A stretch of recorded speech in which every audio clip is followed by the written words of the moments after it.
A paz do Senhor a todos os irmãos aqui do campo de Pescaria Brava. É com prazer, é com alegria que nós iniciaremos mais uma EBD, realizada aqui pela live através do Facebook. E lembrando a você que nós temos uma novidade. Aqui nós realizamos aqui no campo de Pescaria Brava um canal no YouTube. Então todas as aulas que nós estamos realizando aqui está sendo colocado, remanejado também para o YouTube. Então você vai conseguir estar lá visualizando e também servindo como um subsídio, para quem precisa, um professor que queira dar aula. O nosso canal, o Emanuel vai estar dizendo para nós aqui, o nosso canal é AB Pescaria Brava, EBD-AB Pescaria Brava. Muito bem, então você vai lá depois, se não conseguir assistir aí, consegue depois assistir pelo YouTube. Eu gostaria de agradecer a você que está aí do outro lado nos assistindo. Para nós é um privilégio, uma alegria e cumprimentá-los, você, com a doce e a paz do nosso Senhor e Salvador Jesus Cristo.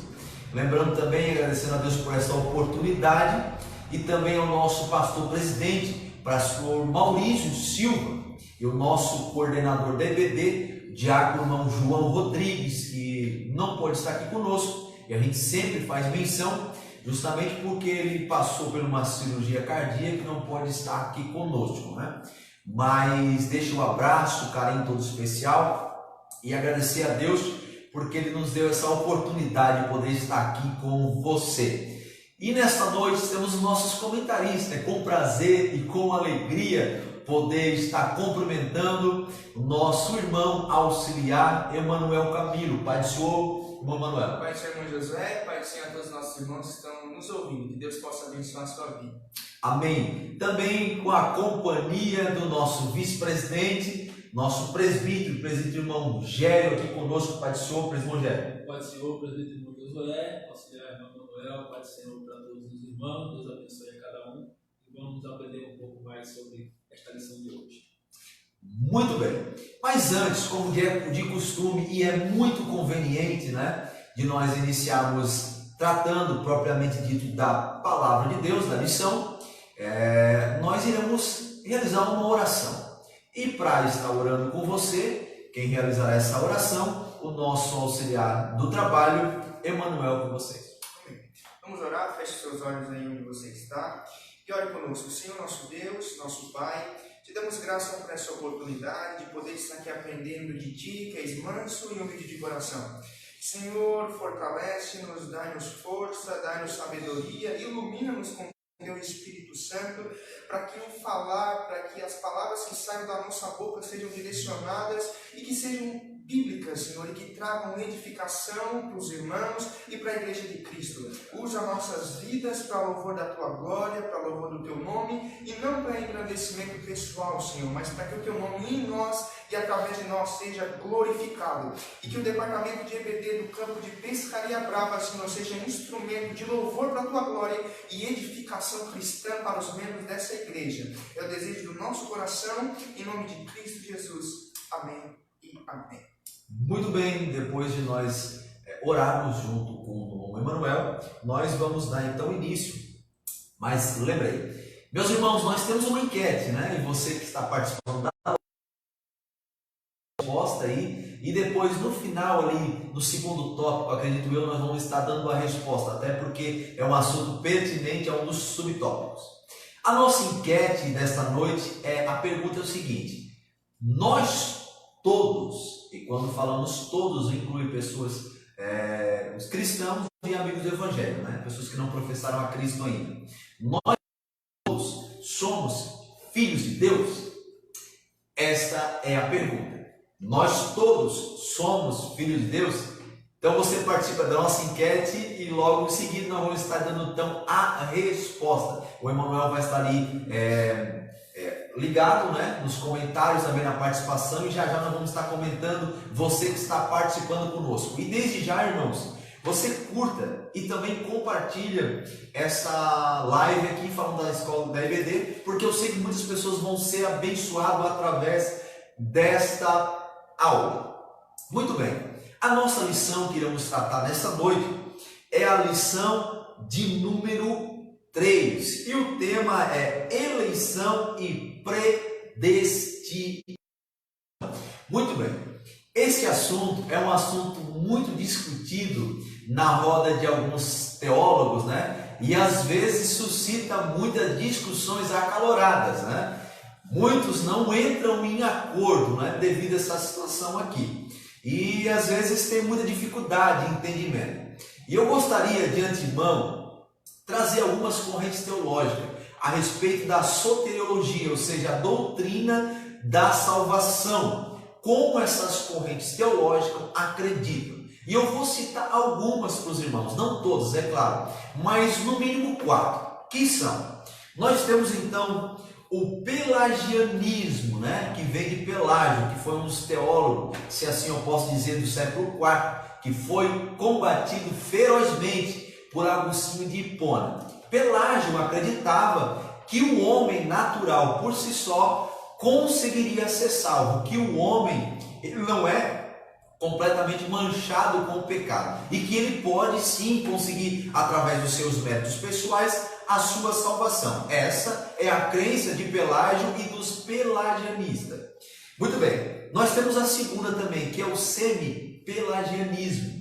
Que o semi-pelagianismo acredita que o quê? Que o homem ele inicia o processo dessa salvação e que Deus responde então a esse desejo do coração do homem. Lembrando que para eles a salvação ela inicia da vontade humana e que Deus responde então esse desejo ou essa petição humana. Depois nós temos a terceira corrente teológica, que é o arminianismo, em que, diga-se de passagem, nós, assembleano, igreja pentecostal, né, acreditamos, né, em Armínio, Jacobus Armínio, que viveu no século XVI. Muito bem, os arminianistas acreditam que o quê? É que Deus inicia então o processo de salvação e o homem responde então ao chamado de Deus. Primeiro é Deus soberano, inicia o processo de salvação e o homem responde então a esse chamado. Depois nós temos o calvinista, né? O calvinismo. Que o calvinismo ele acredita que o quê? Que é Deus de maneira arbitrária, sem participação humana, né? Que Deus vai lá e inicia o processo de salvação de maneira arbitrária e que o homem não tem papel neste espaço. Pois bem, nós discutimos aqui a respeito de 4 correntes teológicas que foram o pelagianismo, o semi-pelagianismo, os arminianismo e o calvinismo. Muito bem. Nesta lição, iremos tratar então de predestinação, de eleição e predestinação. Lembrando que o significado de antemão de eleição é escolha. De predestinação significa determinar antes. Os nossos objetivos específicos dessa lição, o primeiro tópico é esclarecer a diferença bíblica entre eleição e predestinação. Lembrando que diferença bíblica, ou seja, iremos estudar a Bíblia, ou seja, não falaremos de algo da mente humana, invencionismo humano, mas da Bíblia. O que a Bíblia exprime essa ideia de eleição e predestinação? O tópico 2 vai falar sobre explicar como ocorreu a eleição divina desde antes a fundação do mundo. Muito bem. O terceiro tópico vai constatar que a predestinação bíblica retrata as bênçãos concedidas aos eleitos. Muito bem. O nosso primeiro tópico, né, vai dizer eleitos para uma vida santa e irrepreensível. O nosso primeiro subtópico vai falar sobre eleição divina. Muito bem, meus irmãos. Sobre esse primeiro subtópico, darei uma breve introdução e traremos algum assunto que eu acho que muitas pessoas que gostam, né, desse tipo de assunto, às vezes mais acalorado, deixar um mocinho de quero mais, e nós vamos discutir já com o nosso presbítero e presidente, irmão Gério. Muito bem. Existem 2 correntes teológicas, né, que são o arminianismo, né, e o calvinismo, que eles andam praticamente de mãos dadas o tempo todo, mas chega um momento que eles são obrigados a largar as mãos porque não concordam entre si. Lembrando, obviamente, que nós, arminianos, acreditamos que nós somos co-irmãos também com os nossos irmãos calvinistas, amém? Isso é questão de entendimento bíblico, amém, meus irmãos? Vamos lá. Então, e eu gostaria de fazer, quanto à questão da soteriologia, ou seja, a doutrina da salvação, um paralelo entre ambos, tanto o calvinismo como o arminianismo. Lembrando que eu apresentarei como os calvinistas pensam e como nós, arminianos, cremos. Vamos lá. Então, respondendo, existe chamados 5 pontos do calvinismo, né? Em resposta a isso, nós temos também os nossos arminianos. Então, o que nós acreditamos cada ponto do calvinismo? Primeiro, os calvinistas, eles acreditam na depravação total, que é o primeiro tópico, né, dos calvinistas, depravação total. Até então, aí, nós arminianos também acreditamos também na depravação total. O que é isso, irmão Josué? Nós acreditamos que lá no Éden houve sim a corrupção total da raça humana. A Bíblia vai dizer que todos pecaram e destituídos estão da glória de Deus. Não só a raça humana, mas toda a criação. A Bíblia vai registrar que a natureza, ela geme e chora como dores de parto. Então tudo foi corrompido. Até então, entre o calvinismo, né, e o arminianismo, eles acreditam e andam de mãos dadas. O segundo ponto do calvinismo é a eleição incondicional. O que os calvinistas acreditam? Que Deus escolhe uns para salvação, né, e outros para condenação. E que essa ação de Deus na escolha, ela é arbitrária. E eles acreditam chamado de monergismo, ou seja, uma ação mono, de somente de Deus, né? Nós, arminianos, acreditamos no sinergismo, né? Que Deus escolhe para a salvação segundo a sua presciência, ou seja, essa escolha se dá condicionada à resposta do homem à salvação. Então Deus inicia o processo de salvação e o homem responde então a esse chamado de Deus. O nosso terceiro tópico, do ponto do calvinismo, é expiação limitada. O que os calvinistas acreditam? Que Jesus morreu para os eleitos, somente para os eleitos. Nossos irmãos calvinistas acreditam dessa forma. Nós, arminianos, acreditamos na expiação ilimitada. Prova disso, o Evangelho de João 3,16 vai dizer o seguinte, que Jesus morreu, né? Que o Filho de Deus veio para o mundo em todo, de maneira tal que amou, abraçou o mundo em todo. Então, ou seja, todos têm acesso à salvação. O segundo ponto do calvinismo, o quarto ponto do calvinismo, é a graça irresistível, ou seja, o homem não tem escolha.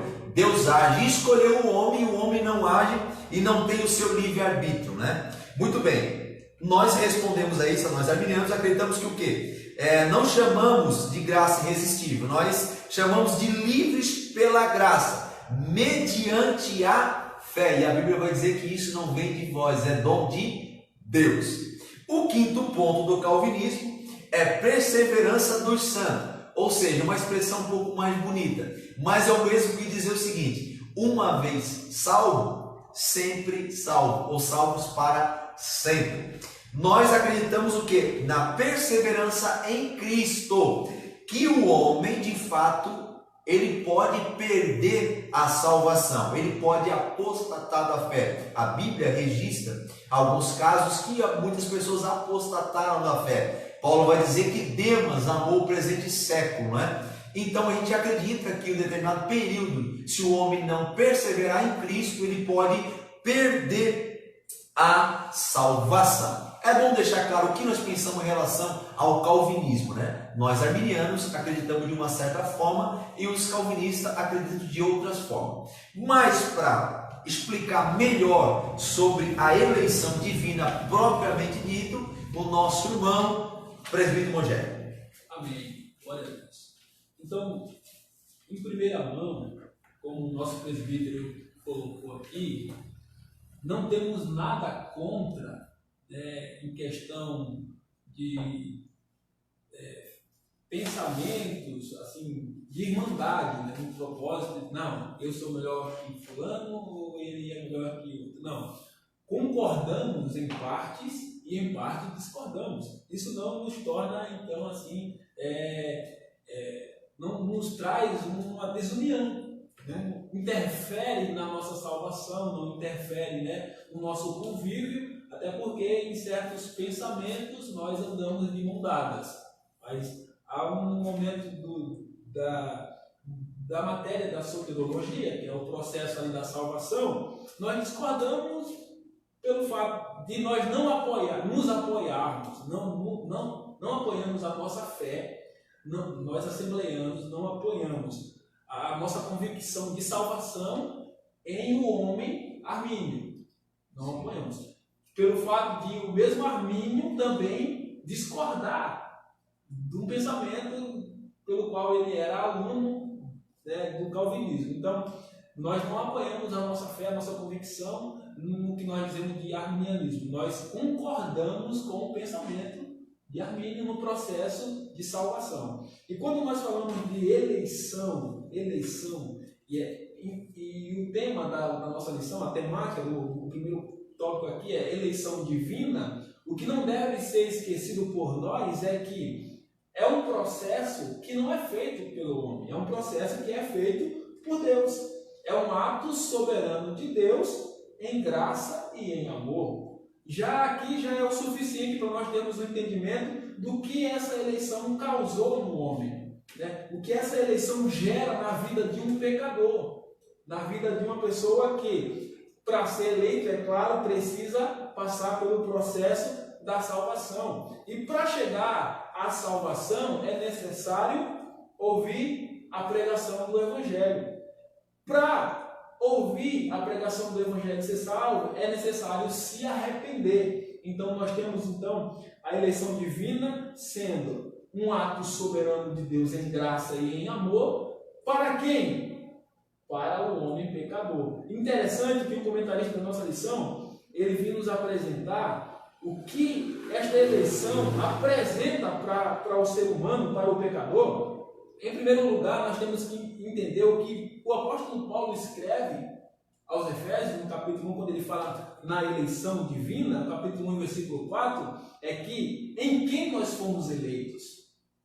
Em quem está a eleição do pecador, do salvo nesse momento? Em quem fomos escolhidos? Porque eleição significa escolha, como o presbítero José comentou. Em quem fomos eleitos, escolhidos? E a resposta está em Cristo. O que significa dizer que fora de Cristo não há eleição.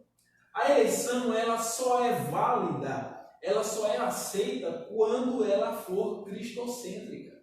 Porque não tem eleição fora de Cristo, porque Ele nos elegeu em Cristo.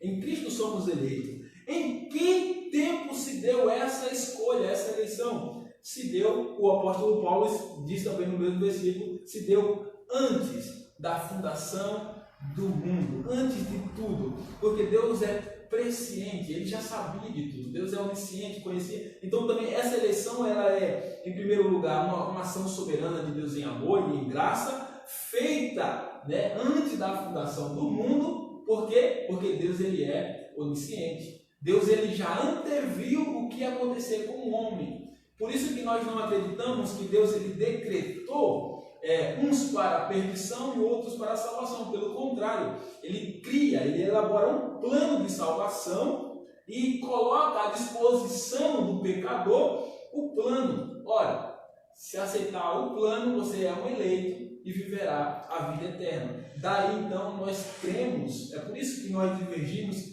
na questão do livre-arbítrio. Deus fez o homem com essa escolha, vontade, poder de escolher. É por isso que não aceitamos, né, como eleitos de Deus, não podemos aceitar, senão seria um Deus arbitrário, que decidiria sem respeitar a vontade do livre-arbítrio que há em nós. Uma imposição. Por isso Deus ele dá a possibilidade de escolha ao homem dele ser um eleito, né? E daqui a pouco vamos falar então sobre a questão da predestinação. Então, um eleito, ele também é predestinado, só para ser predestinado tem que ser eleito, é um processo. Então, nós vamos acompanhar diante da nossa revista que em quem fomos escolhidos, fomos eleitos, foi em Jesus, em que tempo? Foi antes da fundação do mundo. E qual é a finalidade dessa eleição?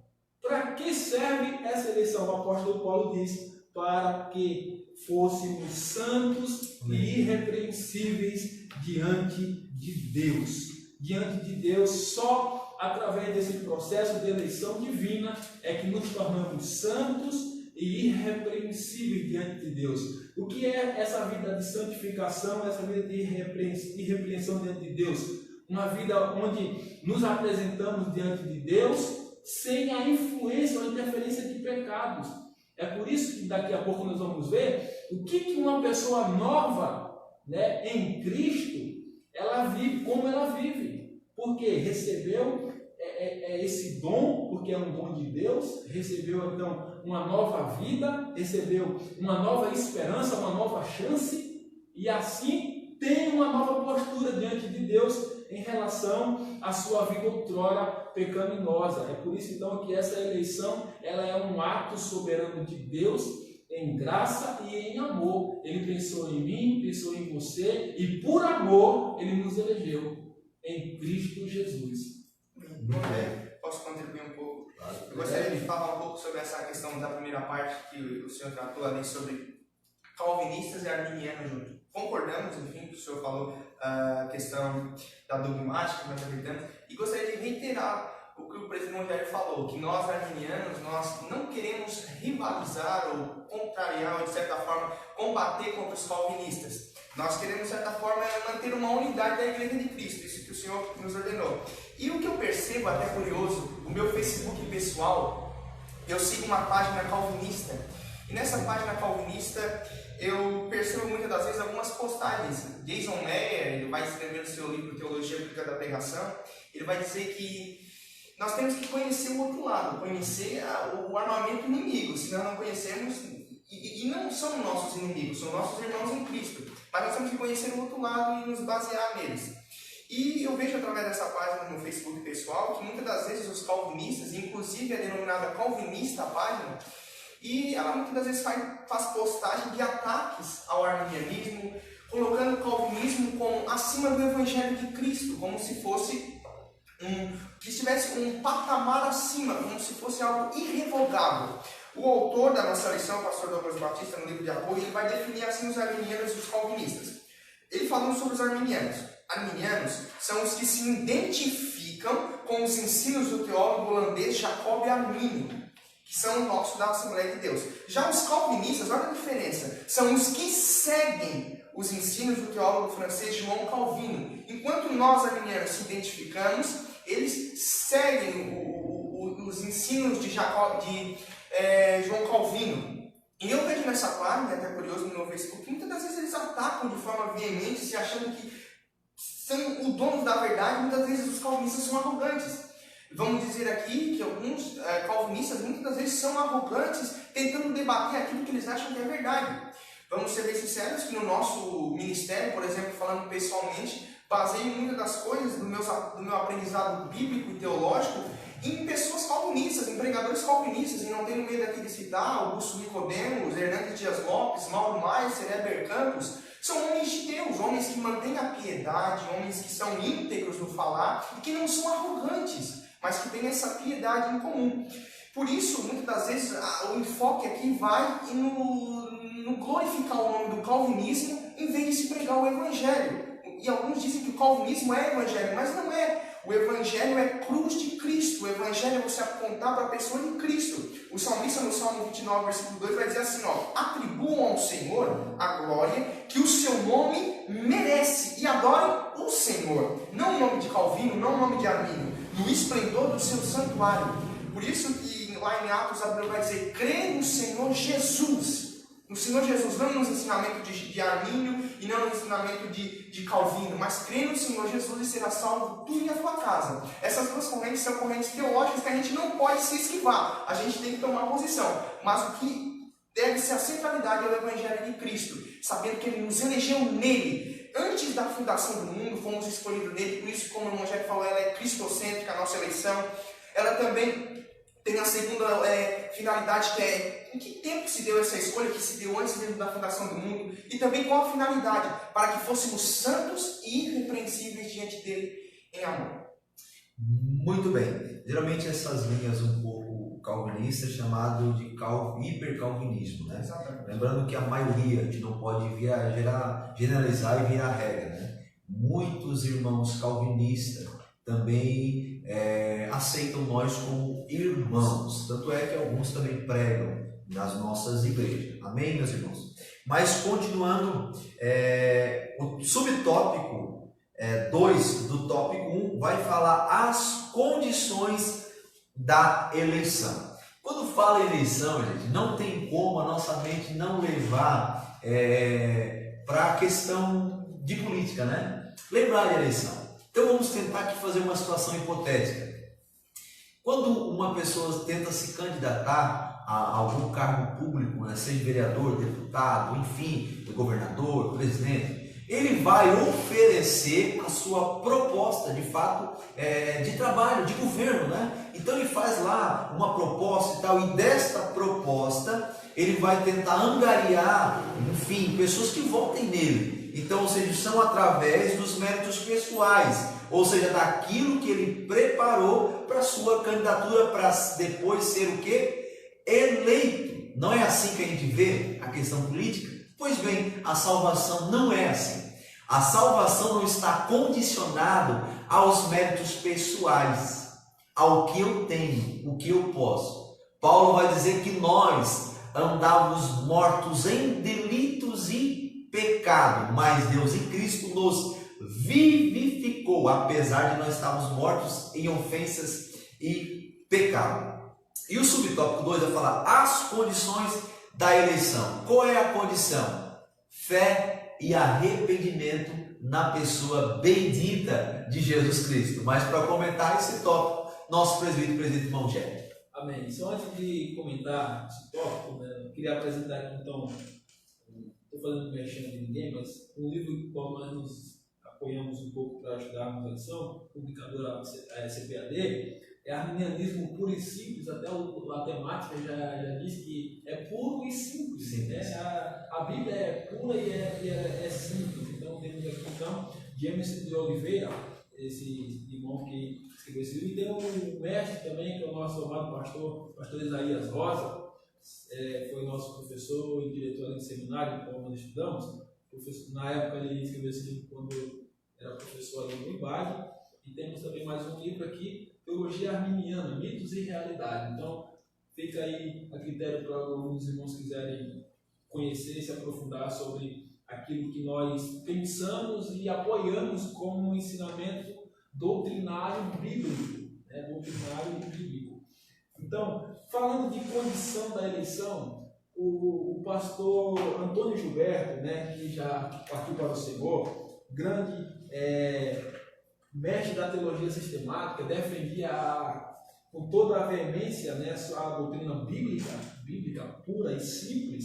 Ele deixou então como comentário no livro do nosso amado irmão aqui assim: Deus não elege uns para a salvação e outros para a perdição. O homem é capaz de fazer a livre escolha, e a graça de Deus não é irresistível como muitos ensinam, valendo-se do falacioso chavão: uma vez salvo, salvo para sempre. Ou seja, apresentando um pensamento de que a eleição ela é incondicional. Só que nós pensamos o contrário, que a eleição ela é condicional e existem condições dessa eleição. E qual é a condição para o eleito ser eleito?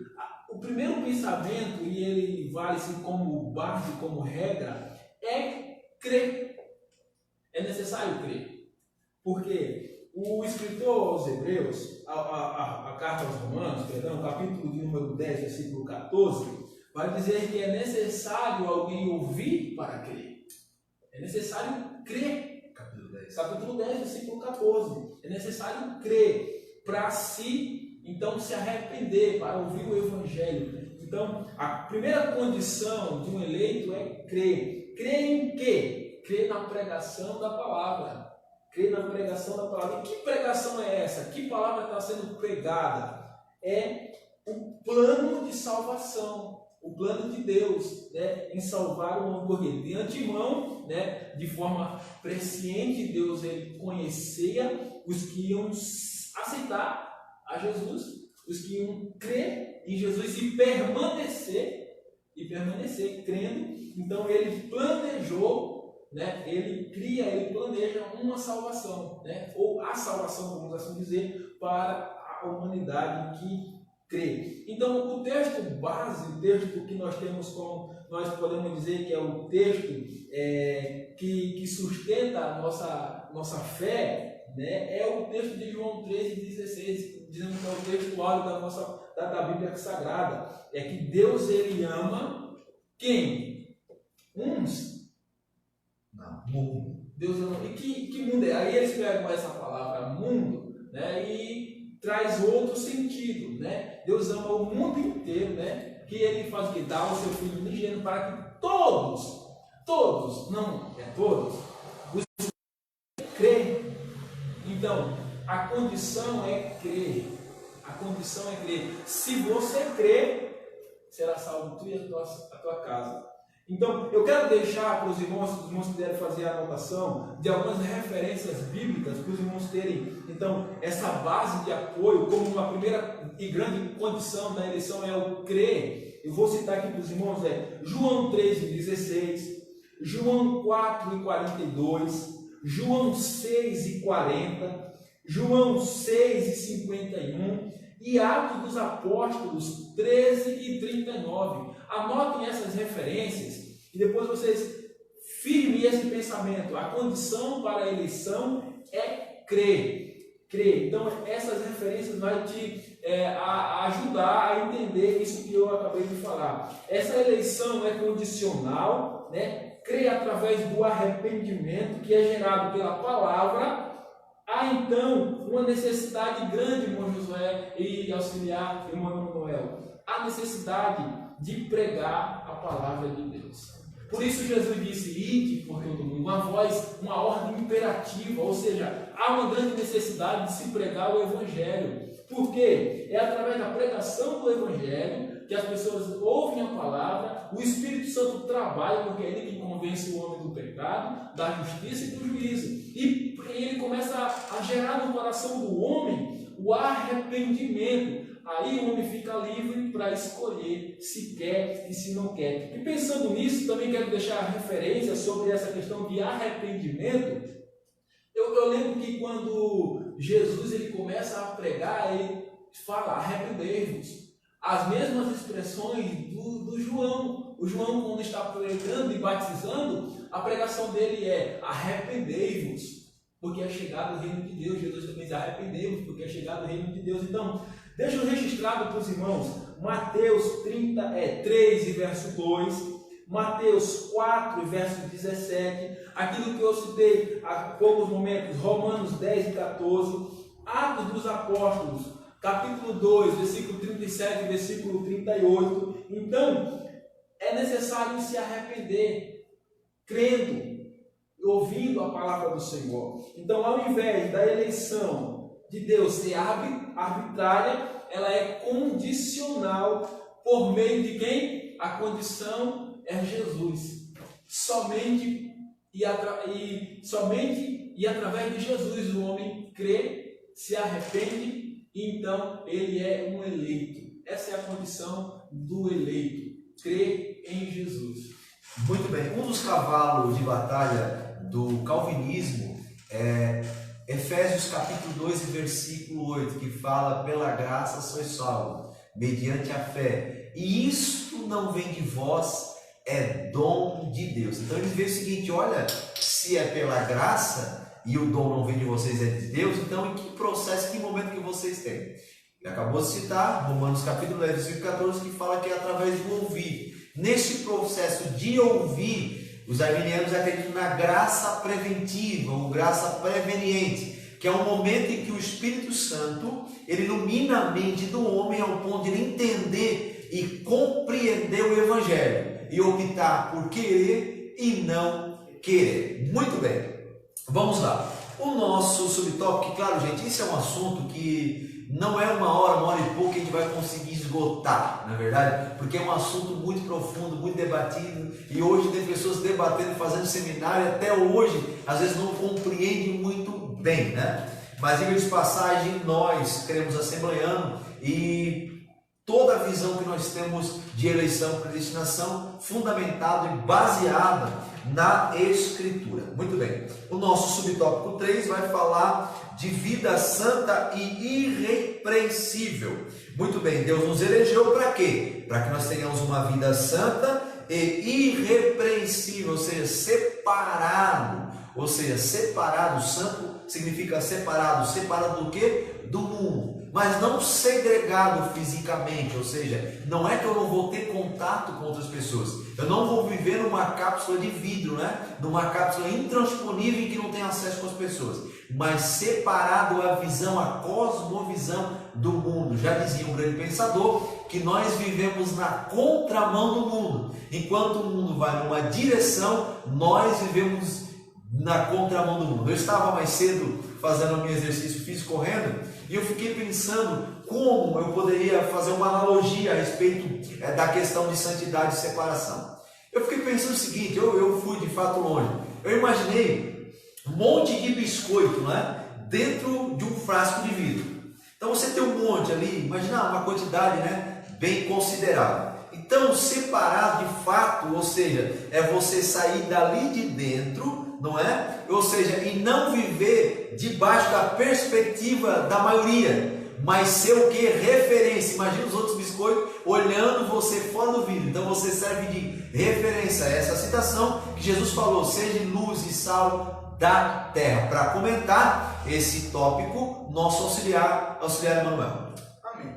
Então, a vida santa e irrepreensível é o resultado da eleição, por assim dizer. Os eleitos, eles foram chamados para ter uma vida santa e irrepreensível diante dele. Paulo vai escrever em Efésios capítulo 1, versículo 4.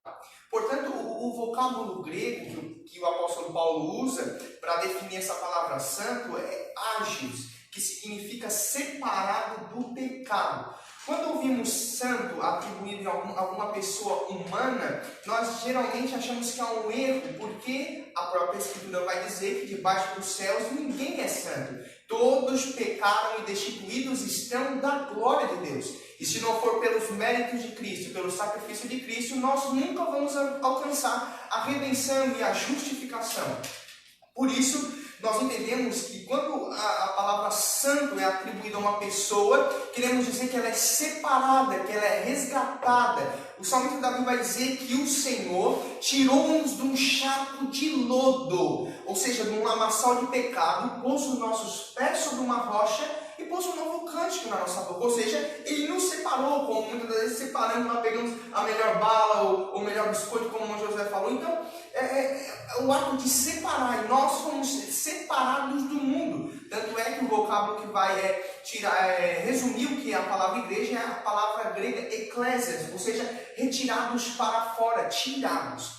Por isso, o apóstolo Pedro, na sua epístola, 1 Pedro, capítulo 1, versículo 15 e 16, vai dizer assim, ó: pelo contrário, segundo é santo aquele que vos chamou, tornai-vos santos também vós mesmos em todo o vosso procedimento, em toda a vossa maneira de viver. Porque escrito está: sede santo, porque eu sou santo. O apóstolo Pedro aqui ele usa um texto do Antigo Testamento, mais especificamente do Pentateuco, Levítico capítulo 11, versículo 45.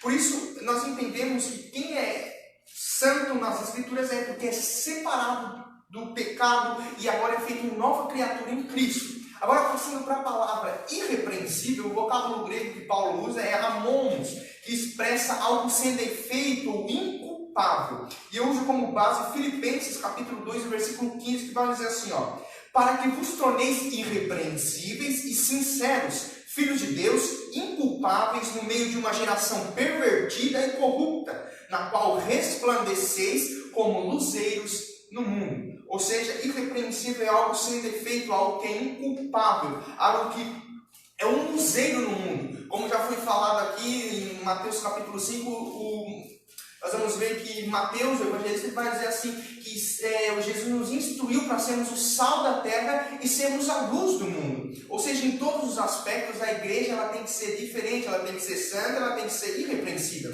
Se formos olhar ao longo da história da igreja, nós vamos ver que as principais conquistas, tanto universidades como os ensinos, foram constituídos por causa da igreja. Ou seja, a igreja sempre dando pontapé, sendo o sal da terra e sendo a luz do mundo, tanto eticamente como moralmente. Por isso nós entendemos que o uso dessas duas expressões, santo e irrepreensível, por parte do apóstolo Paulo, evidencia que as palavras são mutuamente ligadas e correspondem, e principalmente elas se complementam.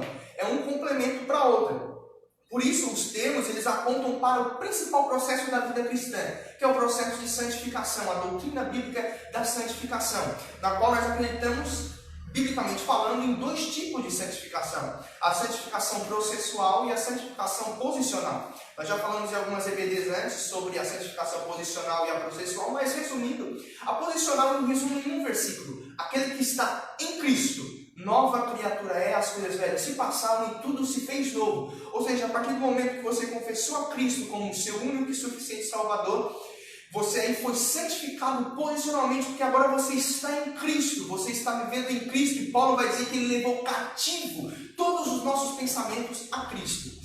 Por isso nós entendemos também que há outro processo, o processo de santificação processual ou progressiva, na qual eu vou resumir. Você acorda hoje, faz a sua oração matinal e tenta ser melhor hoje do que você foi ontem, e também vai tentar ser melhor amanhã do que está sendo agora. Então a santificação processual é um processo onde você vai estar em constante aperfeiçoamento, na qual só vai se dar por finalizada na vinda de Cristo, quando Ele nos transformar de um corpo corruptível para a incorruptibilidade.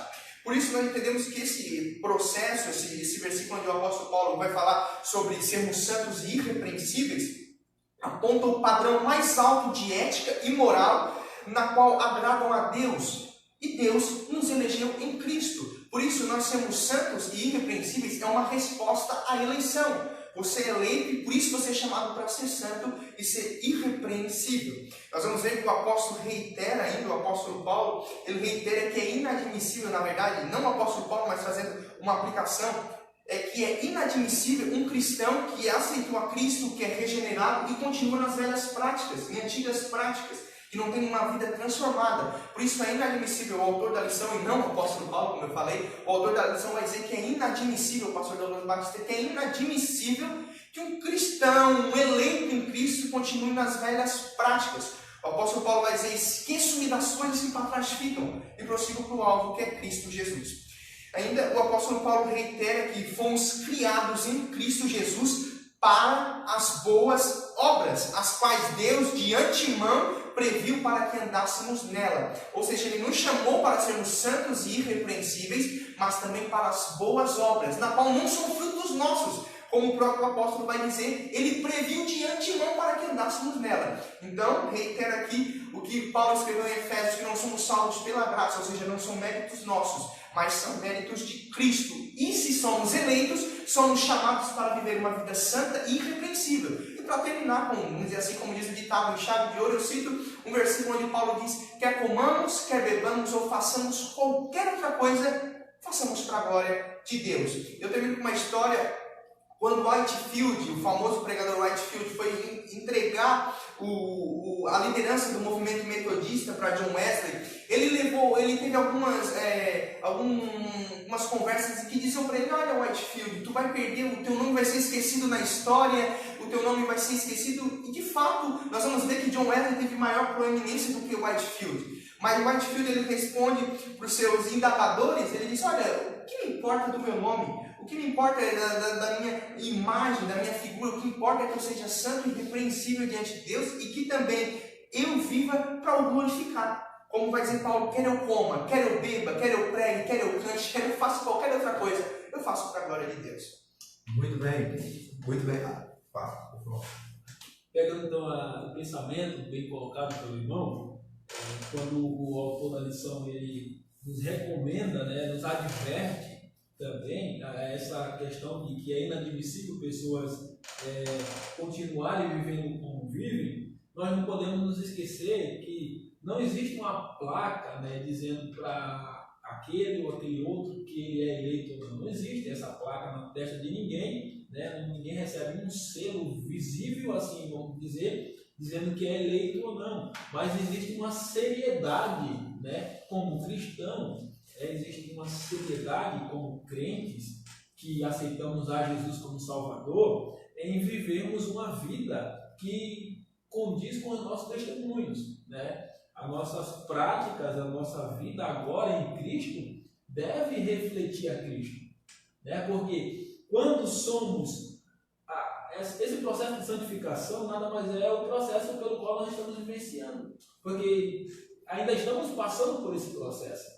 O escritor aos Hebreus vai dizer assim: segui a paz com todos e a santificação, e a advertência é: sem a qual ninguém verá o Senhor. Ou seja, não é pelo fato de eu não ter uma placa do nome ali eleito, mas eu tenho que saber que eu sou eleito no Senhor Jesus e que eu estou vivendo esse processo de santificação, e é através desse processo, é através desse mecanismo da salvação que eu tenho a possibilidade de encontrar com o Senhor. Porque eu vivo a minha vida do jeito que eu acho que tenho que viver, enganando, mentindo, vivendo dissolutamente aí, e depois eu vou ouvir as mesmas expressões daquela pessoa que quando chegou diante do Senhor e falou: Senhor, em teu nome eu não curei, em teu nome eu não batizei, em teu nome, vamos contextualizar, eu não cantei, eu não preguei, em teu nome eu não fiz isso ou aquilo outro.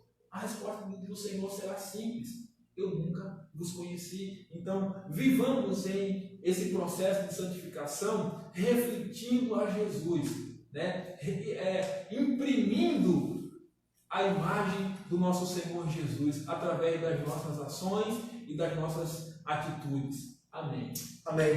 Muito bem, vamos pular então para o tópico 2, e nosso tempo está apertado, vamos tentar resumir e ser mais sucinto, não é? Vamos lá então. O tópico 2 é predestinados para filhos de adoção. O primeiro subtópico vai falar a predestinação. Qual é o significado da palavra predestinação? Determinar antes.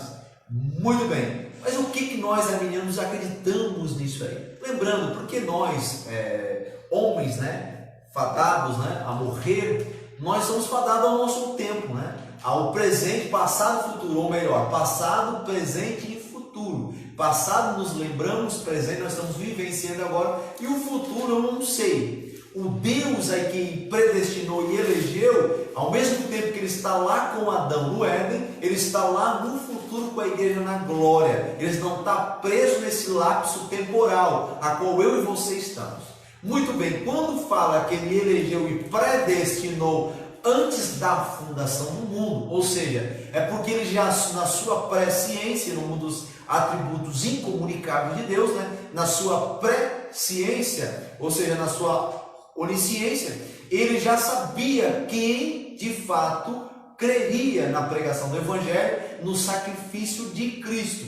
Nesse aspecto, Deus então elegeu e predestinou. A nossa forma não é como a outra corrente teológica, que Deus de fato Ele predestinou de forma arbitrária, uns para a salvação e outros para a perdição. Deus, na sua presciência, Ele já sabia quem responderia ao seu chamado. Por isso, predestinação, ou seja, determinar antes da fundação do mundo. Então, daqui a 200 anos, vai estar aqui os meus descendentes. Deus já sabe qual deles de fato crerão no Evangelho e quem não crerão. Então, na sua soberania, na presciência de Deus, Deus já saberia quem seria salvo e quem seria perdido. Então, para comentar esse subtópico, o nosso presbítero irmão Gé. Amém. Só uma observação antes de nós comentarmos.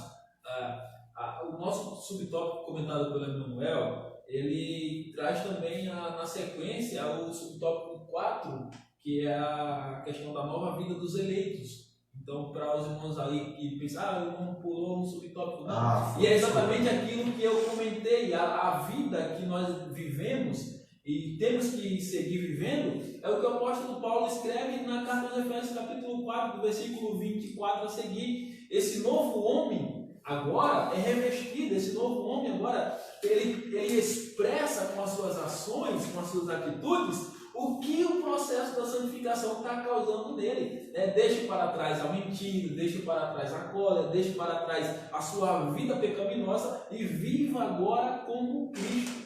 Viva agora seguindo o exemplo de Cristo. Só para os irmãos, então, não pensarem que nós pulamos aí um subtópico, é só um comentário que puxa para o outro, é a sequência. Até deixando aqui, que foi esquecimento nosso, é que toda a EBD nós temos a participação de das congregações, né? Semana passada nós tivemos do presbítero irmão Marcelo, o Bill, mais conhecido como Bill. E dessa seria a congregação do 37, né? Como agora houve um decreto do governador e possibilitou agora realizar, claro, com restrições o culto presencial, o nosso irmão que estaria convidado para estar conosco, ele não pôde estar porque está realizando um culto então numa congregação.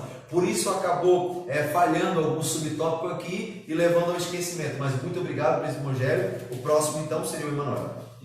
A predestinação. Você. Então, seguindo aqui no pensamento sobre predestinação, que não é a mesma coisa que eleição. Claro. É bom porque as pessoas confundem, né? E acham que predestinação é uma coisa e eleição é a mesma coisa. Não, elas são diferentes. Claro que elas caminham juntos, né? Mas primeiro a pessoa é eleita. Vamos então aqui. O que seria a eleição? Como nós já explicamos. A eleição, então, é a escolha que Deus faz de um povo para si. Lembrando, irmãos, que Deus ele não tem necessidade de escolher um povo para si.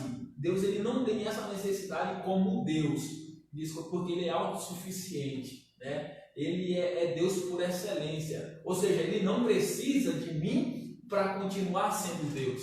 Pelo contrário, eu preciso de Deus para continuar sendo eu.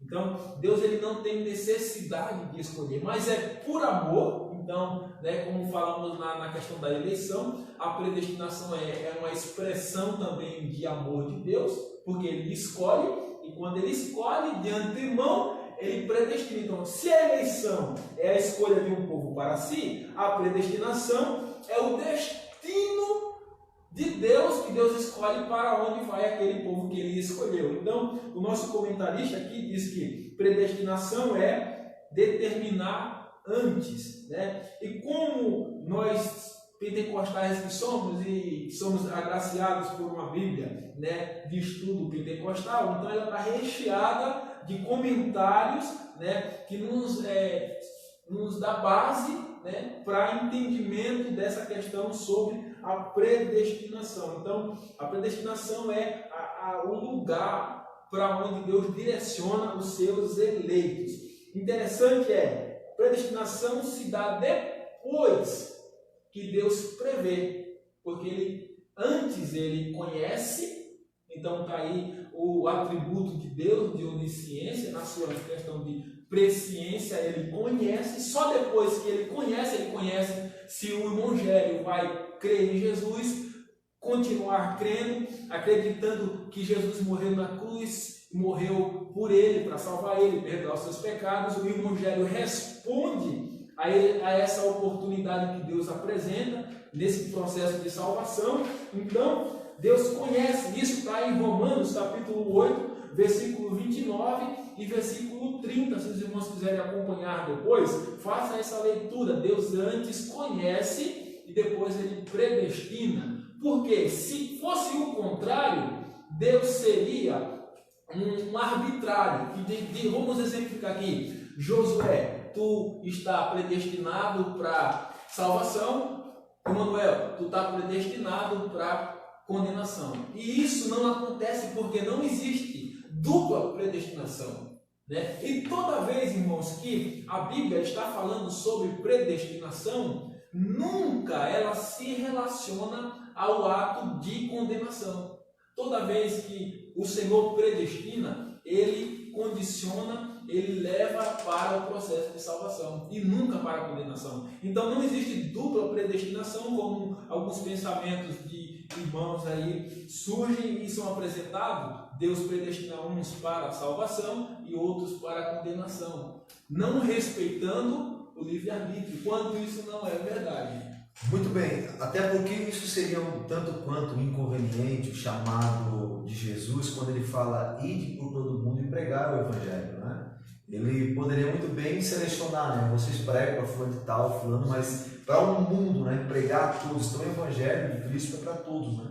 Vinde a mim todos que estáis cansados E oprimido. né? E eu vos aliviarei. Então, ou seja, o chamado, né, é para todos, ou seja, a apresentação do Evangelho é para todos. Então, não temos como cruzar os braços e ficar esperando o Espírito Santo nos falar quem é o predestinado e quem não é. Quem vai ser. Porque de que adianta pregar para quem está predestinado para a condenação? Não vale a pena, não adianta. Então eu teria que pregar de forma seletiva. Mas não acreditamos dessa forma. Acreditamos que Deus, ele estende os braços, abre os braços para todos. E os que crê é eleito e destinado, predestinado para a salvação, que tem que ser de forma permanente, né? Ele tem que crer e permanecer crendo em Jesus. Percebendo isso. Vamos lá. O tópico 2 vai falar filhos por adoção. Até o versículos para corroborar ali e citar todo ele. Jesus falou: ide por todo mundo e pregai o Evangelho a toda criatura. Quem crê, de fato, né? Essa questão da condição da salvação, e for batizado, será salvo, mas quem não crê, não será, ele já está condenado. Muito bem, o subtópico 2 vai falar sobre filhos por adoção, e nesse subtópico nós responderemos a enquete, né? O irmão vai ver se tem alguém, já vai citar, aproveitando o ensejo, nós já vai citar as pessoas que estão participando conosco e aqueles que participaram da enquete e responderam. Então, aqui os nossos participantes da live, se eu não me engano, só teve uma pessoa que ousou responder a nossa enquete, mas nós vamos citar aqui. Temos a irmã Regina Malteso, que diz: a paz do Senhor, abençoado. Minha mãe, beijo. Deus abençoe, irmã. Beijo pro Pai, que Deus abençoe vocês aí. Também temos a Eva Silva, que está assistindo, o Jona Cruz também está assistindo, a irmã Cíntia Goulart, ela diz assim, ó: boa noite, graça e paz, Deus os abençoe. Boa noite, minha irmã, que Deus possa lhe abençoar. Também temos o Joelson Costa Xavier, que está assistindo, e também o nosso coordenador da EBD do Campo de Pescaria Brava, irmão João, diácono irmão João Rodrigues, que diz assim, ó: paz do Senhor Jesus, estamos assistindo, está uma bênção. Deus possa abençoar, irmão João Rodrigues. Qualquer coisa, dá um puxão de orelha em nós aí. Também temos a irmã Rosimar Sabino, aqui da sede, a irmã Clésia Sup, que diz: a paz do Senhor. Também temos o Matheus Vicente Souza, que está assistindo, a irmã Rafaela Fernandes também está assistindo, nossa jovem daqui da UMAG. Também temos o irmão Luiz Lira, que também está assistindo, comentou aqui: bênção. Também temos a irmã Noemi Machado, que também está assistindo. O irmão Luiz Lira, na verdade, ele comenta assim, ó: saudade, presbítero Mongélio, você é uma bênção. Amém, evangelista Luiz. Deus abençoe. Temos também aqui o irmão Marcel Estela Porcini, que está assistindo. O irmão Luiz Lira também já está assistindo. O irmão Márcio Costa está assistindo. E chegamos à resposta. Não sei se ela foi meio direta, mas nós vamos ver a nossa resposta da nossa participante aqui. Mas Noemi Machado, ela diz assim, ó: somos todos criaturas feitas por suas mãos, mas ele nos deu a oportunidade da salvação e sermos chamados de filhos. Bom, nós vamos estar respondendo essa questão, nossa enquete. Também temos a irmã Heloísa Sabino Fernandes, aqui da sede. Que Deus possa abençoar a irmã Heloísa, um abraço. Também temos a irmã Marli Machado Bento, que está assistindo, a irmã Darlene Vieira, que também está assistindo, a irmã Tamires, que também está assistindo, aqui nossa jovem Mike. Amém. Deus abençoe, Tamires. Amém. Também temos a irmã Ângela Mendes, que está assistindo, esposa do nosso irmão Giliardi. E a irmã Noemi responde de novo, ela diz assim, ó: somos todos criaturas feitas por suas mãos, mas ele nos deu a oportunidade da salvação e sermos chamados de filhos. Apenas repetiu. Também temos aqui a irmã Ana Lúcia Correia, minha tia, sogra do presbítero de Marcos, que está aqui conosco também. E também temos o irmão Júlio Miriam Struck, que está assistindo. Lembrando que eu acho que nós entramos um pouquinho mais tarde aqui na live, alguns irmãos apareceram antes, mas não conseguimos ter acesso a esses que participaram. Mas fica o nosso abraço para vocês, que Deus possa abençoar e estar sempre presente aqui conosco. Então, filhos por adoção. Filhos por adoção. Eu gostaria de começar com uma história sobre a adoção, começando que a adoção é uma doutrina bíblica, né? O primeiro a usar foi justamente o apóstolo Paulo, que usou o termo adoção. Nós vamos ver que o calvinismo e o arminianismo, muitas das vezes, eles se diferem em determinadas situações, mas em relação à adoção, ambos concordam, ambos estão de mãos juntas, ambos são casados, vamos dizer assim. Então, a palavra adoção se deu primeiramente pelo apóstolo Paulo, e a adoção no contexto judaico não era permitido legalmente por lei. Já no contexto romano e grego, era permitido. E o filho que fosse adotado, ele tinha o direito de receber o nome dos pais e também tinha o direito de receber os bens materiais. Eu conto uma história que aconteceu comigo, e certamente aconteceu com jovens e com quem tem irmão, né? Geralmente aquela briga entre irmãos para ver quem é o mais queridinho do papai.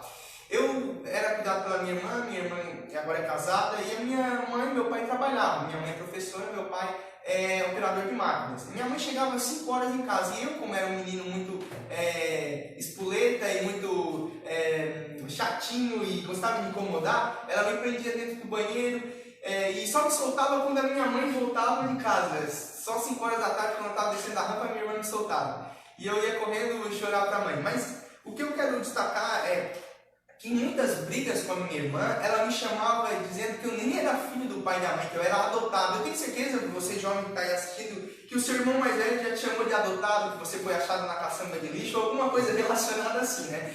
Alguns já foram. Mas eu também nunca vi uma pessoa que foi adotada de fato gostar de ser chamada adotada, porque antes da adoção nós temos um processo chamado rejeição. Antes de você ser adotado, você é rejeitado por aquele que lhe deu a luz, pelo seu pai ou mãe biológico. Por isso, quando na verdade nós somos chamados de adotado, não é para nós ficarmos tristes, como eu ficava triste quando a minha irmã me chamava de adotado, mas é para nos alegrarmos, porque Cristo nos comprou lá na cruz do Calvário e nos deu o direito de sermos chamados filhos. Portanto, essa paternidade universalista de Deus, na qual diz que todos são filhos de Deus, é falsa. Essa paternidade universalista dizendo que todos são filhos, todos são criaturas de Deus, sim, todos são criados por Deus, mas ele só é pai daquele que o aceita, daquele que vive em comunhão, daquele que vive em fidelidade para com o Pai. Por isso nós somos filhos de adoção, nós somos comprados por Cristo e foi nos dado o direito de sermos chamados filhos de Deus. E assim como aqueles que eram recebidos, que eram adotados, na verdade, recebiam o nome do Pai, o direito às bênçãos, aos dons, na verdade, as bênçãos materiais, nós também recebemos o mesmo direito de sermos chamados filhos de Deus, e também recebemos as bênçãos espirituais, a qual falamos na lição anterior sobre a sublimidade das bênçãos espirituais. Por isso, Paulo escreve aqui, porque era algo muito frequente na cidade de Éfeso. Lá, como nós falamos na primeira lição, havia o templo da deusa Ártemis, conhecida pelos romanos como a deusa Diana, que era a deusa da fertilidade. E o culto para essa deusa era feito através de prostituição, de relação sexual. E como nós temos o conhecimento biológico, a junção de dois gametas, o masculino e o feminino, resulta em uma vida, em um ser. Por isso, as prostitutas, as mulheres iam cultuar a deusa Ártemis nos altos dos templos, e elas se prostituíam com os homens, e essa prostituição gerava filhos.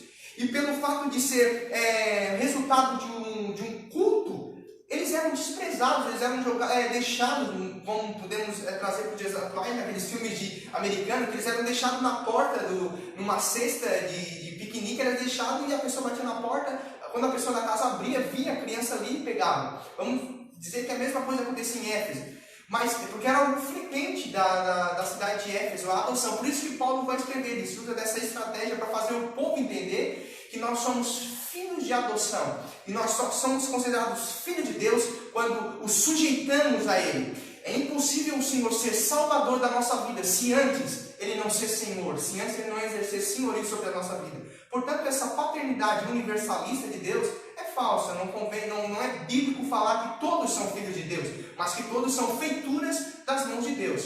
Por isso, nós acreditamos, e essa é a nossa visão bíblica dessa relação da adoção. Portanto, calvinistas e arminianos andam em conjunção, andam de mão dadas em relação à adoção. Muito bem, foi falado sobre os filhos por adoção, lembrando que todos nós, a humanidade, ela é criatura, ou seja, criação de Deus. mas para nós nos tornarmos filhos de Deus somente por intermédio do sacrifício de Cristo, a qual nós nos tornamos então co-herdeiros com Cristo. Muito bem, o subtópico 3 vai falar o seguinte: os privilégios da adoção. O Emanuel falou aqui sobre a questão da cultura romana. A cultura romana, ela tinha esse costume de adotar pessoas, tanto é que alguns dos imperadores romanos eram filhos adotados. Lembrando, quando se tratava de um romano, um filho biológico, veja bem, um filho biológico, isso é questão de lei romana, viu? Quando se tratava de um filho biológico, o pai, ele poderia, de fato, desprezar o filho, vender o filho, por assim dizer.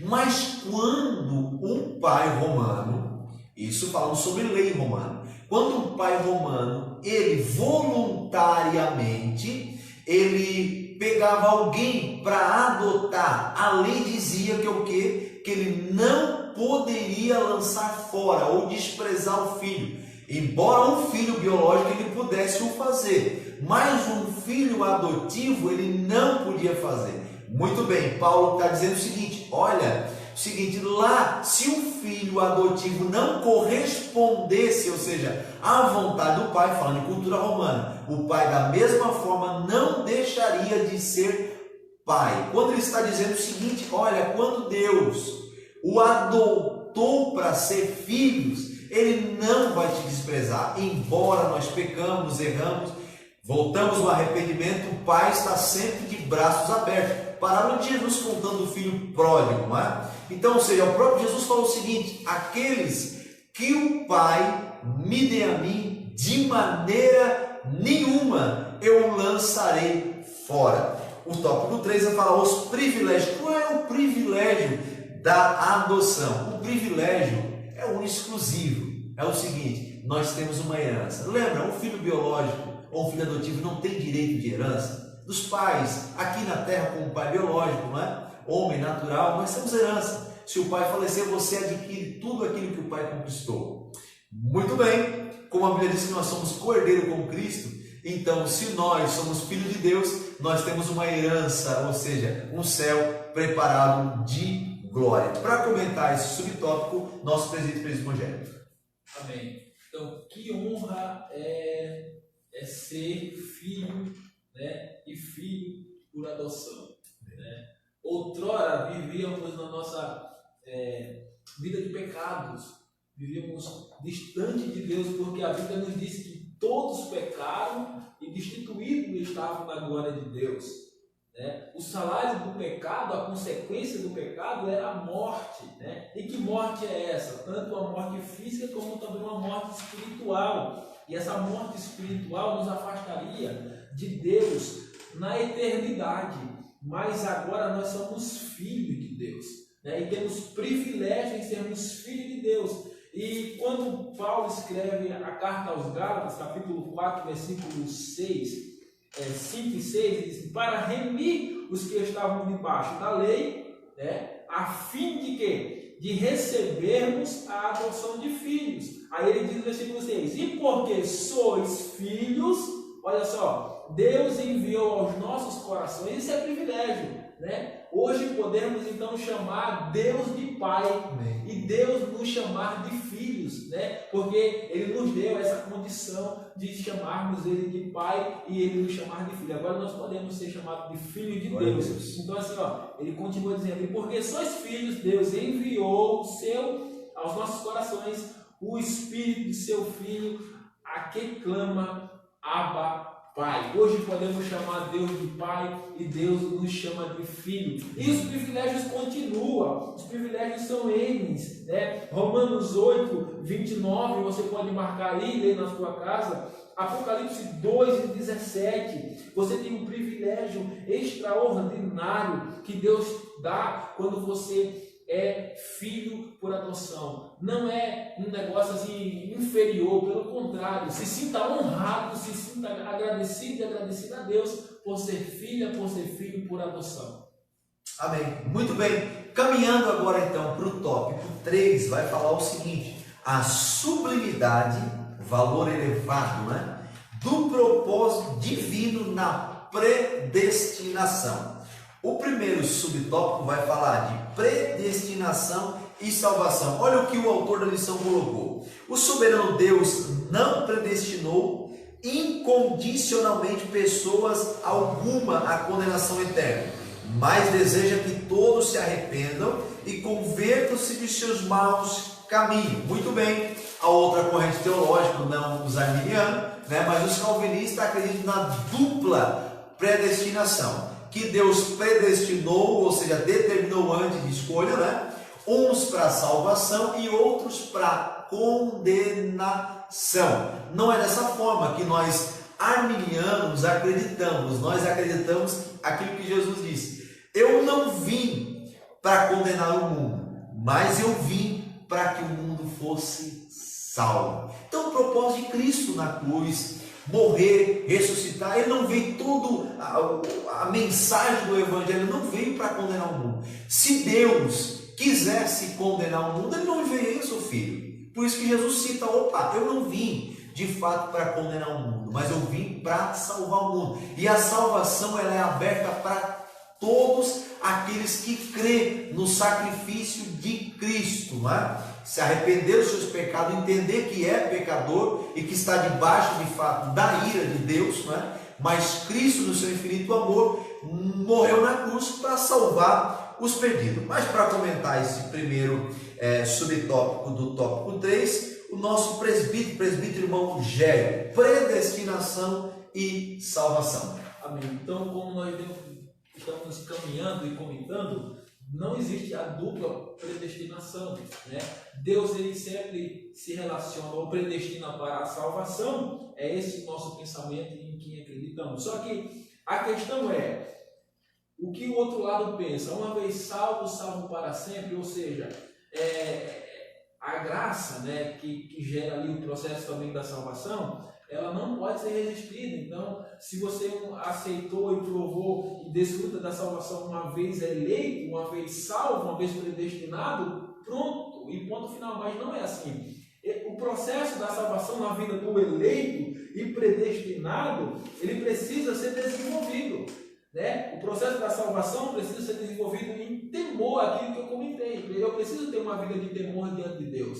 Eu não posso dizer: não, eu sou predestinado, eu sou eleito, eu sou... Vou cruzar os braços. Eu estou salvo, eu vou viver a vida que eu quiser, eu tenho um tempo para... se eu quiser, eu posso me desviar, viver uma vida do jeito que eu acho que tenho que viver, e depois eu posso voltar para a igreja e está tudo bem. Eu estou predestinado, mas eu corro o risco, eu tenho que ter essa consciência que eu corro o risco de perder a salvação. Ou seja, então eu não fui predestinado para a salvação, eu fui predestinado para a condenação, sendo que Deus, ele não predestina ninguém para a condenação. Não existe dupla predestinação.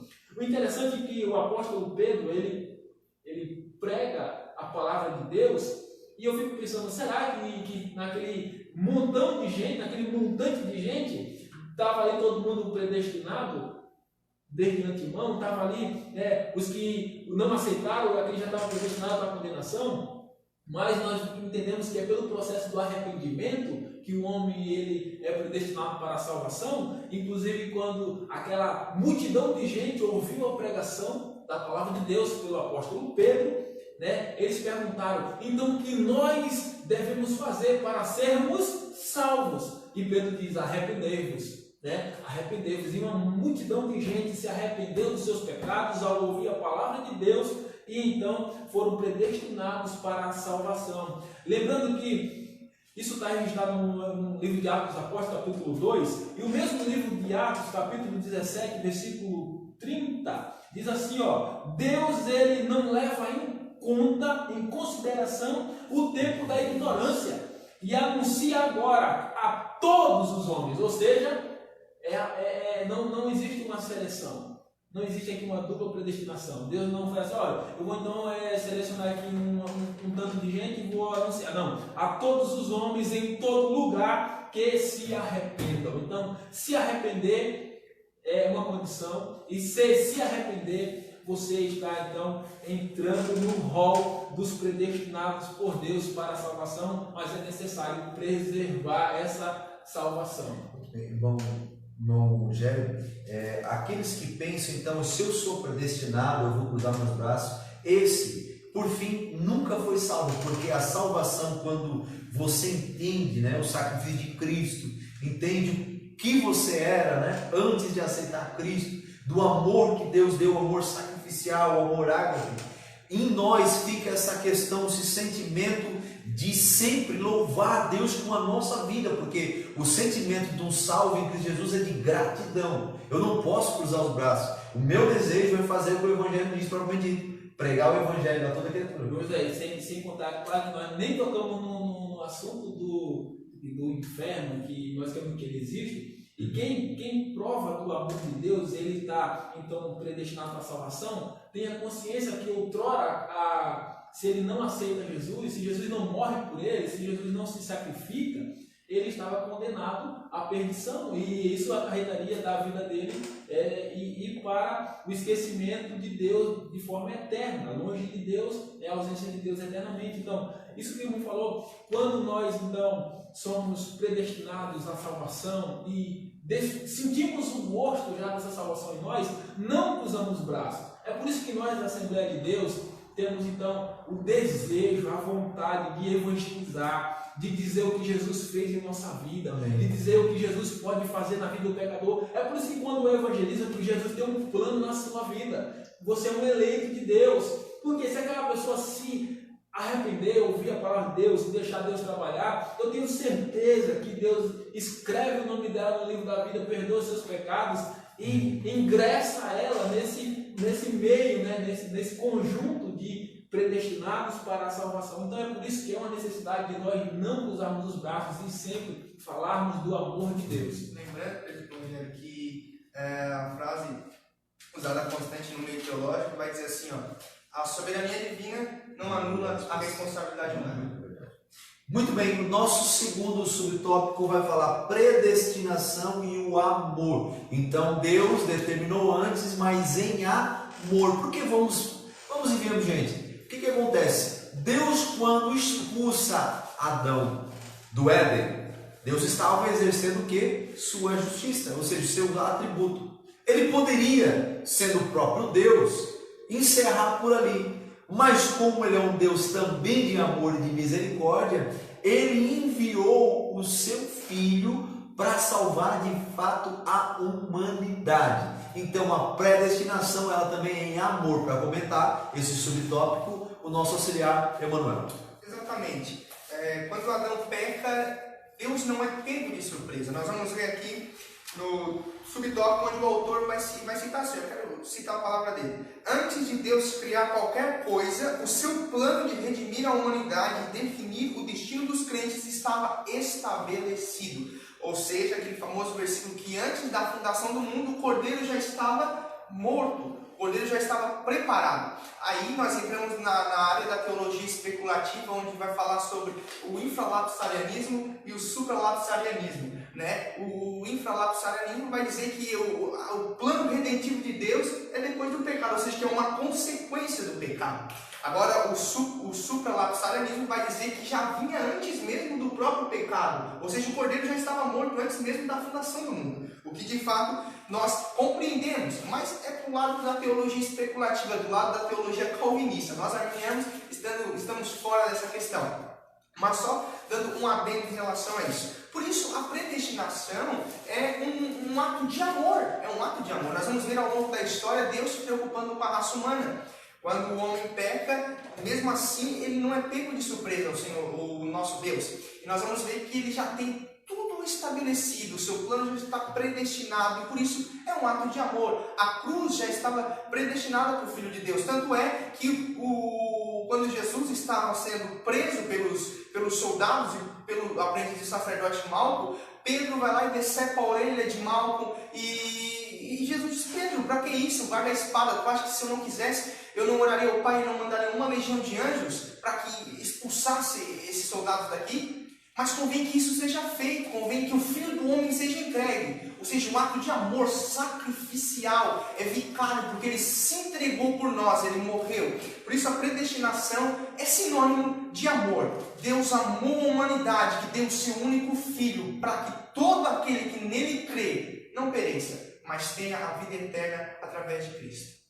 Muito bem, um dos grandes problemas do homem é enxergar a vida, a questão da salvação de uma perspectiva humana, olhando para cima e olhando para Deus, não é? A gente é fadado a enxergar dessa forma. Primeiro, essa questão mesmo de egoísmo. Primeiro passa por o que eu acho para depois eu entender Deus. Mas Deus olha de forma soberana. Ele olha do céu para mim e para você. Mas vamos tentar enxergar da perspectiva de Deus. Você imagina Deus, Criador dos céus e da terra, na pessoa da Trindade, agora a pessoa bendita de Jesus Cristo, sendo o próprio Deus, se fazendo carne, sendo insultado, sofrendo açoites, sofrimento, injúria, apanhou, sofreu morte de cruz, caminhou aqui como um homem, o próprio Deus, indo para o Calvário para morrer em nosso lugar. Não existe amor maior que esse. Para concluir então essa nossa lição, nosso presbítero Rogério.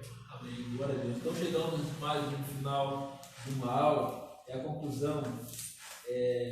Faço jus às palavras do nosso presbítero, né? E o comentarista diz aqui: Cristo morreu por todos e por cada um dos pecadores. Isso inclui eu, inclui você, né? Valeria a pena, né? Valeria a pena Cristo morrer por mim, Cristo morrer por você. Que valor, né? Cristo viu em nós para morrer por nós pecadores que somos, por amor, né? Tudo se baseia em amor. E eu quero terminar então, né, lendo não o João 3,16, eu quero ler o 3 e o 17. Porque Deus enviou o seu Filho ao mundo para que o mundo fosse salvo por ele e não condenado. Ou seja, Deus enviou Jesus para morrer por mim e por você, para morrer por todos, inclui eu e você. Você que está aí vendo a live, você que vai assistir no YouTube, Deus morreu, enviou Jesus para morrer por mim e por você. Não para que eu e você fôssemos condenados, mas para que eu e você pudéssemos ser salvos por intermédio do sacrifício de Jesus. Louvado seja o nome do Senhor. Muito bem, palavras do presbítero Rogério. Ele disse que não vim para condenar o mundo, mas para que o mundo fosse salvo. Esse foi o propósito, né, do próprio Jesus Cristo. Mas estamos encerrando e nós gostaríamos de encerrar essa nossa lição de número 3 com uma oração e depois com uma bênção apostólica. E no final eu tenho um recadinho para dar para você, mas para realizar essa oração e nos abençoando com a bênção apostólica, presbítero Rogério. Pai, nós te agradecemos, Senhor, pelo teu infinito amor, Senhor, que nos alcançou, o amor demonstrado na cruz do Calvário. Senhor, a morte vicária de Jesus, ó Deus, nos traz a esperança de salvação. E, Senhor, resta em nosso coração o sentimento de gratidão, Senhor. Por isso dizemos muito obrigado, Senhor, porque nós não merecemos esse amor, Senhor, não merecemos essa graça, essa misericórdia, essa bondade, mas mesmo assim o Senhor nos amou e entregou e doou o seu Filho para morrer em nosso lugar, para que hoje estivéssemos aqui, Senhor. Senhor, para que hoje nós pudéssemos viver em comunhão, viver, Senhor, em harmonia, viver, Senhor, louvando o seu nome, viver, Senhor, sem murmurar, sem reclamar, mas em tudo dando graças, porque esta é a vontade do Senhor para conosco. Pai, obrigado pela vida do meu irmão, da minha irmã, que participou, Senhor, deste horário, que vai, Senhor, assistir, Senhor, essa pregação, este ensino. Deus, toca em nós todos os dias para termos esse entendimento na nossa vida, que foi por amor que o Senhor deu seu Filho Jesus para morrer por nós. Não é mérito de ninguém, Senhor, mas mérito único e exclusivo teu, amor. Muito obrigado, Deus. Eu te agradeço em nome de Jesus. Amém e amém. Você pode fazer esse sinal com as mãos e dizer comigo: a graça do nosso Senhor Jesus Cristo, o amor de Deus e as doces comunhão do Espírito Santo permaneça nos vossos corações. Amém e amém. Muito bem, o meu recado é o seguinte: no sábado, a partir das 10 horas da manhã, estaremos na frente do mercado aqui, Pescaria Thierry, né? Mercado Thierry, e nós estamos então fazendo um ponto de coleta de produtos não perecíveis, né? De arrecadação de alimentos, mantimento para pessoas necessitadas. Então você que está aí nos assistindo pode compartilhar também. Quem vai estar realizando é a D Pescaria Brava aqui, Pescaria Brava, com o nosso Ministério Jovem, um MADP, né? Então estaremos ali arrecadando para depois abençoar vidas que estão necessitando de alimentos, necessidade básica, viu? Então você não esqueça, deixa ali, deixa o seu quilo de arroz, o quilo de feijão, açúcar, farinha, o que você desejar no seu coração, leve ali, nós vamos estar colhendo então, arrecadando essa coleta de alimento para abençoar pessoas aqui da nossa comunidade. Deus abençoe você, até a próxima quarta-feira. Lembrando que essa videoaula aqui vai estar então disponibilizada no YouTube, viu? Se inscreva lá e participe conosco.